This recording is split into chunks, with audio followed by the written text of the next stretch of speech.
Сирек ағаштар мен шоғыр бұлталардың арасынан таңертеңгі күн сәулесі түскен дала көрінеді. Бізден 200 қадамдай жақын жердегі төбенің үстінде қазақ ауылының киіз үйлері тұр. Біз орманнан шығып төбеге көтерілдік.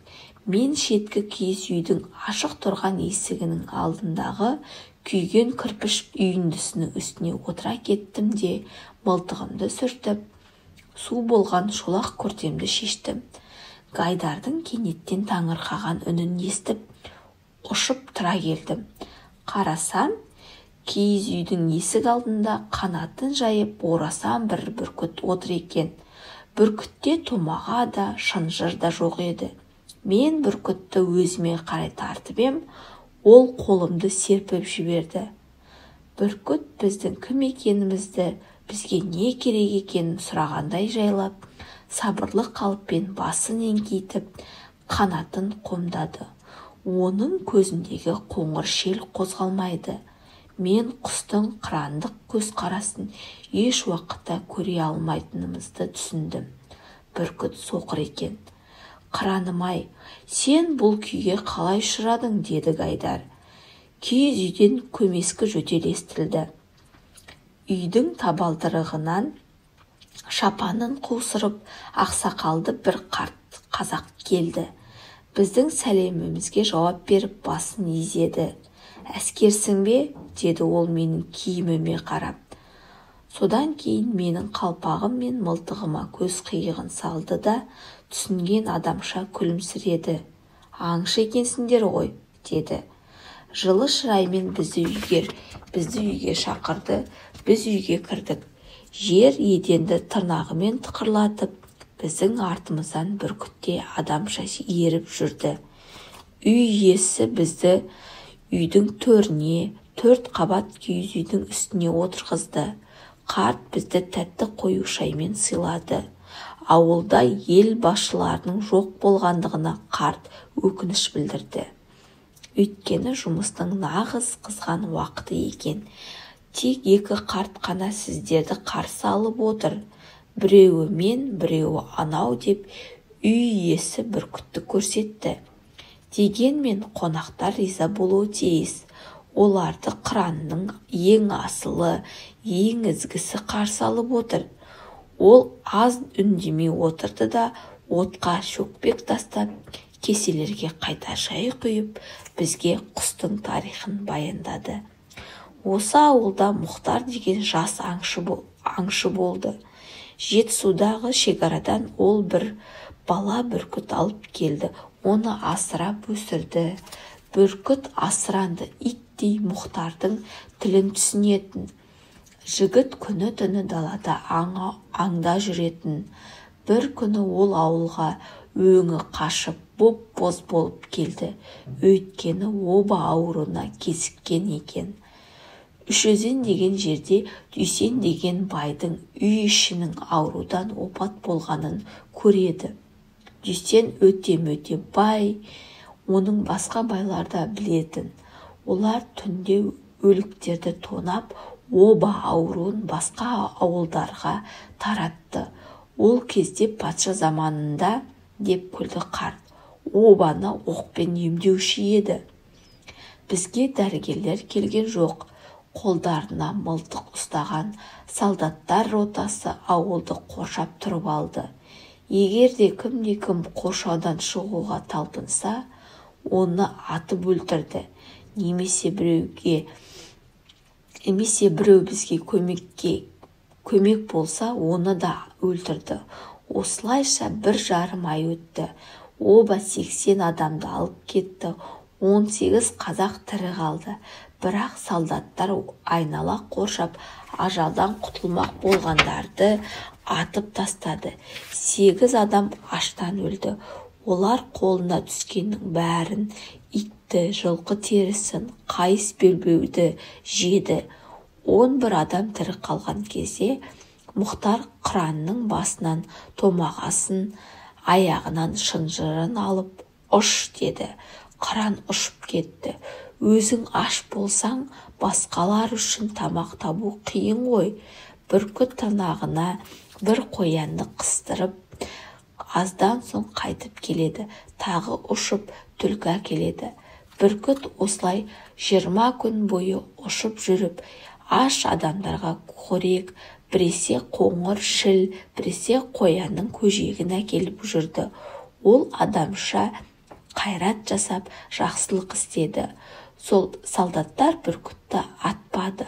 Анау төбеде бір солдат тұрады, деп қарт орманның шетін көрсетті. Оның түсі әлі есімде. Бүркіт ұшып өткенде ол үнемі бөркін алушы еді. Қарт ойға шомылып қалды. Тамақ әрине аз болды, деді ол. Солдаттар кеткенде 7 адам тірі қалды. Бұл қалай соқыр болды, деп сұрады Гайдар бүркітті көрсетіп. Бұл жауыз адамдар туралы әңгіме, деп жауап қайырды қарт. Мұның даңқы жұртқа жайылды. Сол жауыз адамдар мұны сатып алғылары келді. Бірақ досты сатуға бола ма? Мұхтар сатпады. Содан соң олар бүркіттің көзін күйдіріп түсірді. Көп болды ма, деп сұрады Гайдар. 17 жыл өтті. Біз киіз үйден шыққанда күн түске жақындап қалған еді. Қош болыңдар, деді қарт. Қош қыран, деді Гайдар. Сіздердің екеуіңіз де жақсысыздар.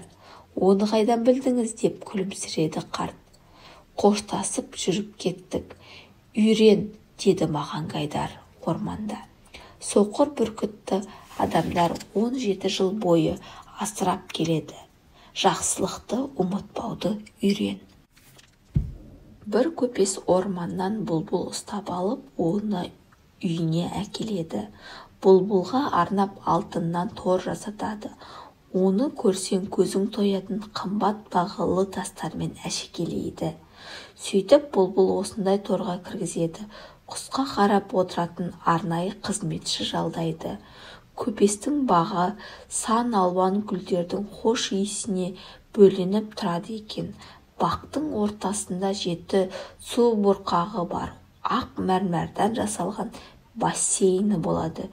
Көпес тордағы бұлбұлды осы бассейнмен іргелес көлеңкеге ілдіріп қояды. Өзі күн сайын келіп бұлбұл құсқа рахаттана қарап жүреді.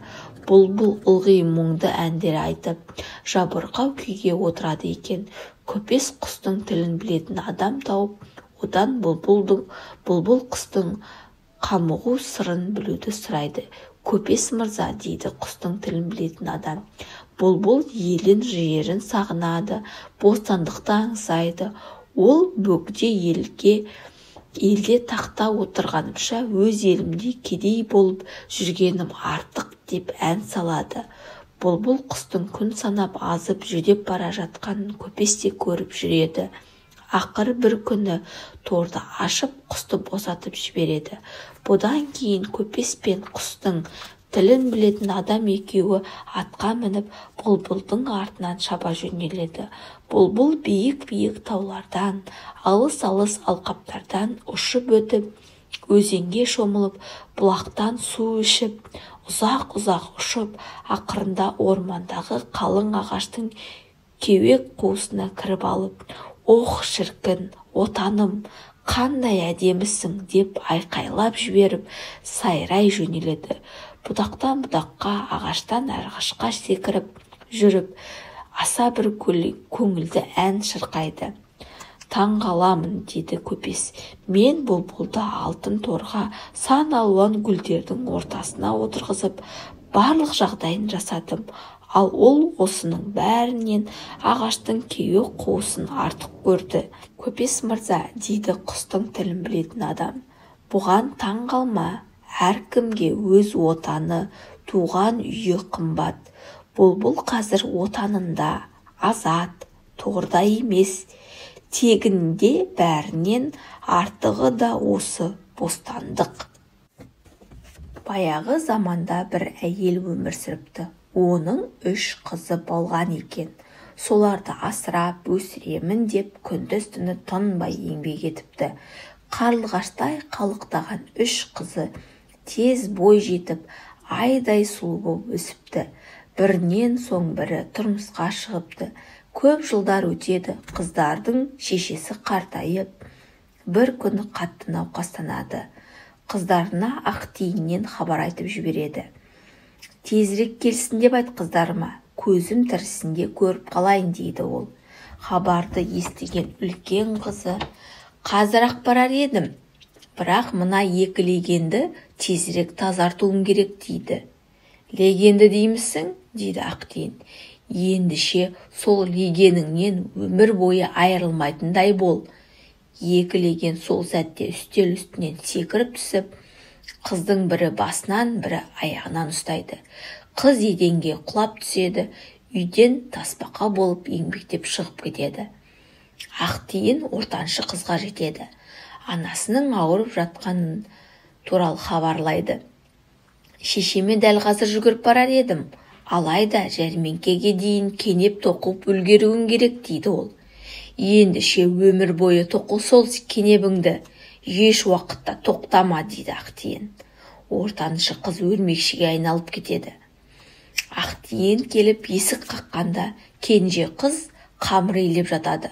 Ол ештеңе айтпастан, қолын сүртпестен шешесіне қарай жүгіреді. Әрқашан сен адамдарға қуаныш сыйла, қымбатты балапаным менің дейді Ақтиін. Адамдар сені сақтайды, сенің балаларыңды, немерелеріңді, шөберелеріңді жақсы көретін болады. Расында да үшінші қыз ұзақ өмір сүреді, жұрттың бәрі оны жақсы көретін болады. Дәмі таусылып, өмірден өтетін кезінде ол алтын араға айналады. Алтын ара жаз бойы күндіз түні адамдар үшін бал жинайды. Ал қысты күні жан-жағындағылар суықтан тоңып, шаршап жатқанда ол жылы ұясында ұйықтап жатады. Оянған кезінде жейтіні бал мен шекер болады.